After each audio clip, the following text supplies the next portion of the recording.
Hello, this is Neldo, and this is part 2 of Grigory Serper against Ioannis Nikolaidis.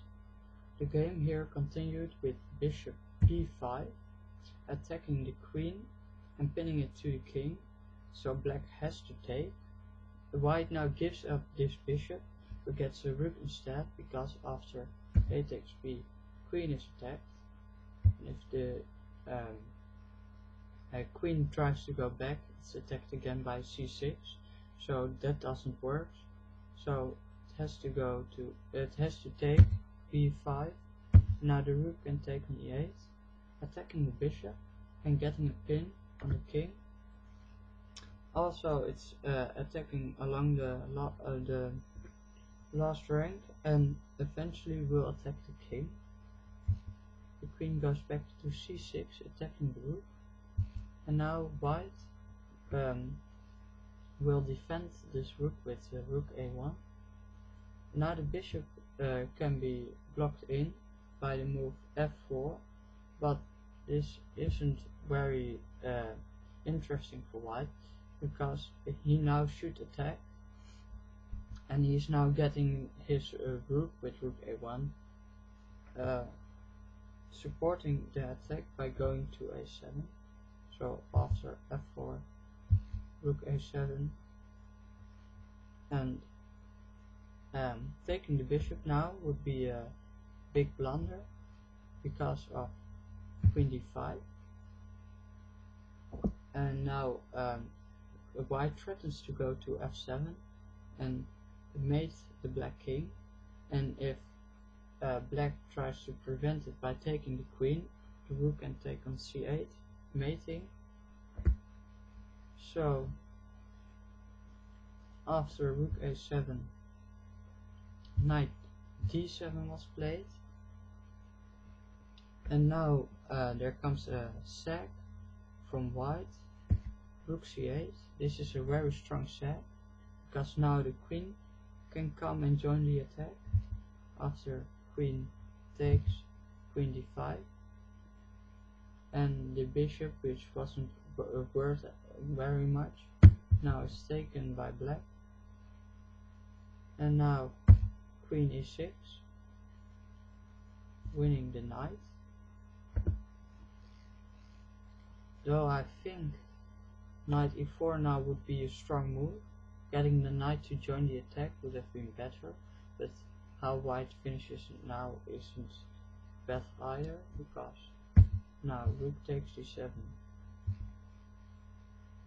e takes f2, check, the king goes to f1, and queen e8, attacking the queen. But now white comes with another sack, rook f7, sacking the rook. But after queen c8 check, there will come a queen instead, because after the queen blocks the check, d7 is played, and we can see that black is very the black pieces are very bad, because the rook on h8 can't do very much. The bishop on g7 is blocked in by the pawn on e5, and the knight is still on the edge of the ball and can do very much.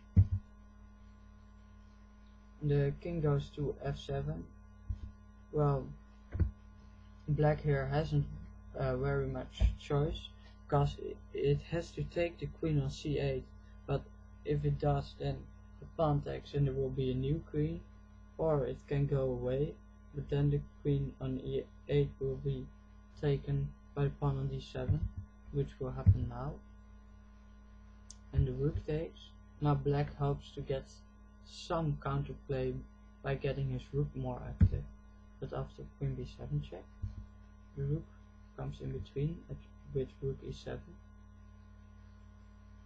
This is a blunder, Fritz says, but it already was a lost position. After c6, the queen can't be taken because the pawn will take, and then the pawn will promote on b8. And after e5 e4, c7, we see that the pawn only has to move one field further to promote.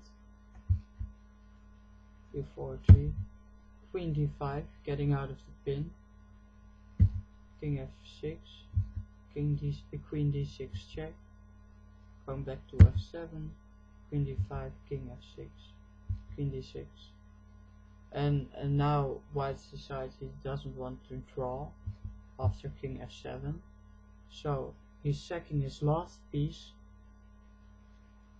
and to promote for the second time. This is unbelievable, I've never seen it before. After c8 there comes a queen. Now black plays on, but this is hopeless. After bishop h6, queen c5 check, king e8, queen b5 check, king d8, queen b6, and white wins pawn by taking on g6. e2 check, the king takes on f2, and now black tries to swindle the game by playing bishop e3 check. It's obvious white can't take, because if white takes the bishop on e3, the pawn will go to e1 and promote, and that would be very bad for white. So the king goes to e1, and now black resigned. I thank you for watching this video, and I hope you learned something from it. And if any comments or questions, leave